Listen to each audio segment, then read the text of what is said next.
पता हो कि कांड कर रहे हैं तब तो ठीक है, नॉलेज में किया कांड आपने, पता लगा मालूम ही नहीं है और कांड हो गया, ये बड़ा गुनाह होता है ना। मोहित ने एक बिजनेस शुरू किया है 900 रुपये से। 7 महीने के बाद सोनू और पवन ज्वाइन करते हैं इस बिजनेस को 300 रुपये और 600 रुपये लगा के। साल के अंत में बिजनेस जो है 9,690 रुपये का लाभ देता है। तो बताना है कि सोनू का शेयर इस प्रॉफिट में आखिर कितना होगा।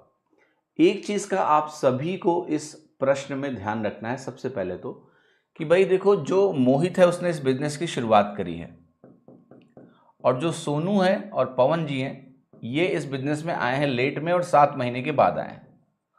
तो अगर मैं टाइम पीरियड की बात करूं तो ये 5 महीने के लिए है, ये भी 5 महीने के लिए, क्योंकि ये 7 महीने बाद आए। तो 7 महीने के बाद अगर आते हैं तो 1 साल तक, यानी 5 महीने और है हमारे पास। एक और चीज देखो, अगर कैपिटल की बात करें या मनी की बात करें जो इनका इन्वेस्टमेंट है, तो कैपिटल की जो वैल्यू है इसके लिए 900 रुपये है, इसके लिए 300 रुपये है और इसके लिए 600 रुपये है। तो यहां पर मैंने कह दिया कि ये 600 रुपये। अब ये 12 महीने के लिए इन्वेस्ट करेगा, ऑब्वियस सी बात है। अब आप एक काम करो, इनका प्रोडक्ट निकाल के कैपिटल इनटू टाइम ही प्रॉफिट के रेशियो को व्यक्त करता है। तो हमें क्या करना है, अल्टीमेटली प्रोडक्ट निकाल के रेशियो लेना है। हम ये भी कर सकते हैं कि हम 300 से इसको पहले ही काट दें, 1 2 और 3 बनेगा, और अब मल्टीप्लाई कर लें तो ये 12 3 36 बन जाएगा, ये 5 के नंबर 5 बन जाएगा, ये 5 दूनी 10 बन जाएगा। ठीक है। अब कुल मिला के अगर आप ध्यान से देखें यहाँ पर कि सोनू का शेयर मुझे निकालना है, तो 36 5 41 और 10 51 यूनिट हुआ, तो टोटल आपका 51 यूनिट हो गया। तो सोनू का शेयर अगर आप निकालने जाएंगे तो उसका हिस्सा है 5 यूनिट।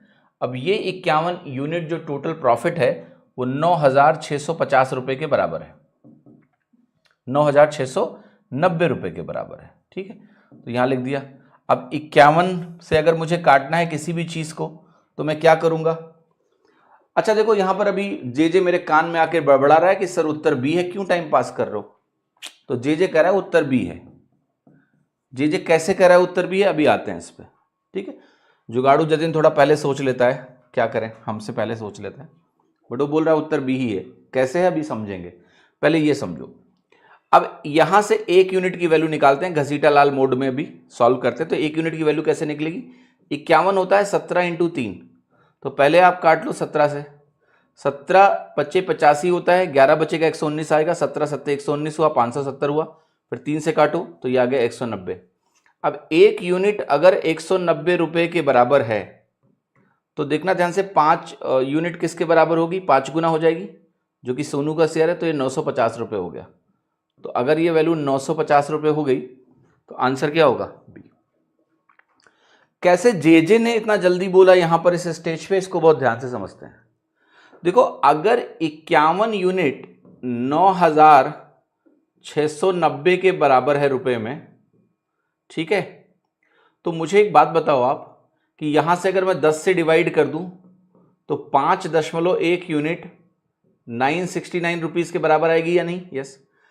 और 5 यूनिट क्या होगी, इससे छोटी आएगी, 5 unit will be less than 969 rupees, क्योंकि 5.1 यूनिट्स अगर इसके बराबर है तो 5 यूनिट इससे कम होगी, और इससे कम एक ही उत्तर है बी, तो वही सही होगा।